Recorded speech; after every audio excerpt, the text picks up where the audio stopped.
चुनाव के अंदर लोग भले ही भाषण कर लें, लेकिन शासन की किसी भी स्कीम का पार्ट नहीं था। और आज हम इस बात को कह सकते हैं कि किसान को शासन की हर योजना प्राथमिकता के आधार पर उपलब्ध करवाई जा रही है। आज बिचौलिया अन्नदाता किसान की फसल का दाम नहीं तय करता है, अब किसान अपनी फसल का दाम तय करता है और सरकार अगर मार्केट में उसको मिलेगा अच्छा दाम तो मार्केट में बेचेगा, नहीं तो सरकार उसको खरीदने का काम करेगी।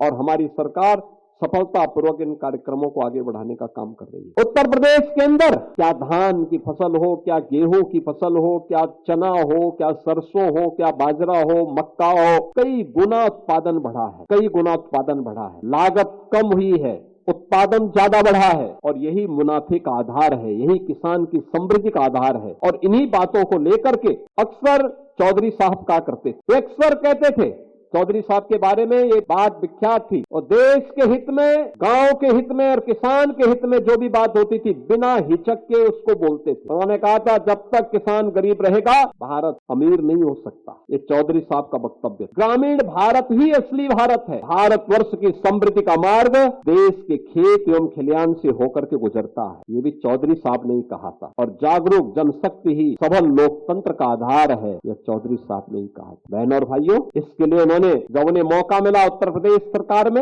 उन्होंने यहाँ पे प्रदेश के अंदर भूमि सुधार का कार्यक्रम लागू किया। जमींदारी उन्मूलन का और भूमि सुधार अधिनियम के माध्यम से उन्होंने महत्वपूर्ण भूमिका का निर्वहन किया। बिचौलियों द्वारा किसानों के शोषण को बंद करवाने के लिए मंडी अधिनियम पारित करवाया। उत्तर प्रदेश में होल्डिंग अधिनियम के समेकन में प्रमुख भूमिका की व्यवस्था की। पटवारी व्यवस्था का भी उन्मूलन किया। लघु सीमांत श्रेणी के किसानों के 3.5 एकड़ तक भूखंड को भू राजस्व के भुगतान में छूट भी उन्होंने दिलाया। उर्वरकों को बिक्री कर से मुक्त कराया। काम के बदले अनाज कार्यक्रम की शुरुआत भी की और कृषि और ग्रामीण विकास योजना के लिए ऋण उपलब्ध कराने हेतु राष्ट्रीय कृषि और ग्रामीण विकास बैंक नाबार्ड की स्थापना में